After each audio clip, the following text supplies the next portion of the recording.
process of genetic transmission and also nature versus nurture debate. See, genetic transmission, you know that whatever they are there from parents, father, mother.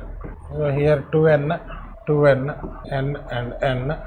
So somewhat here also in child you will have 2n, n from father and n from mother. So 2 sets. So there are 23 pairs of chromosomes, half from father and half from mother. And on these chromosomes we have seen genes. Maybe this can be capital T, small t, or it can be IA, IB, or it can be what else? Capital R, small r. So we have seen dominant. If the gene inherited is dominant, it is able to express. It can be co-dominant or it can be incomplete dominant. So it depends upon the interaction of the genes, isn't it? So this is what we have been seeing all together so far, and that process of genetic transmission only was explained there in the handout. So these were the classes in the last few days. After that, there is a topic known as effect of heredity and environment. This is also known as nature versus nurture debate.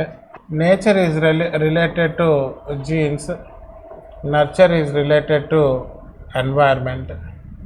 So there were different schools of thought. Some emphasize that genes are more important than environment. Some people emphasize that environment is more important than genes. Some say that it is of co-equal importance. Both of them are important. So some studies were given in this particular direction, that of Carl Pearson, Galton, and studies on children belonging to different occupational groups, children belonging to different race, belonging to different countries, and even different families they have studied in order to support that genes are more important than. Some people wanted to show the impact of environment over heredity. So they were always fighting, and then finally it was concluded that none of them are separate, both of them are co-equal important. That is not, it is not genes or environment, rather it is genes and environment. Genes and environment, isn't it? So did you have that information? Please see. You got that information, or you got that one?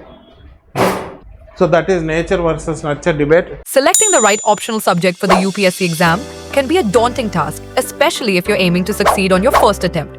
But what if there's a crucial element that could make all the difference? That element is continuous answer writing practice. At Vijetha IAS Academy, our Anthropology Optional Foundation program offers a comprehensive approach.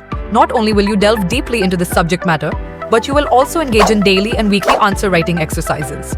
Each of your answers will be meticulously reviewed and critiqued by P Kishore Sir, ensuring you receive personalized feedback to enhance your skills. This approach has already helped many students achieve impressive marks and ranks, such as Akanksha Singh, 311 marks in Anthro CSE 2022. Chaudhary Shipra Vijay Kumar, 307 marks in Anthro CSE 2022. Ajin Kumar, who cracked UPSC in his first attempt, and many more. With daily feedback and structured practice, you will be well prepared to succeed in the UPSC examination. With our focused feedback and structured practice, you'll be well equipped to improve your performance and boost your chances of securing a top rank in the CSE. Don't wait any longer. Enroll in Vijetha IAS Academy today and unlock the proven success formula for conquering the UPSC exam.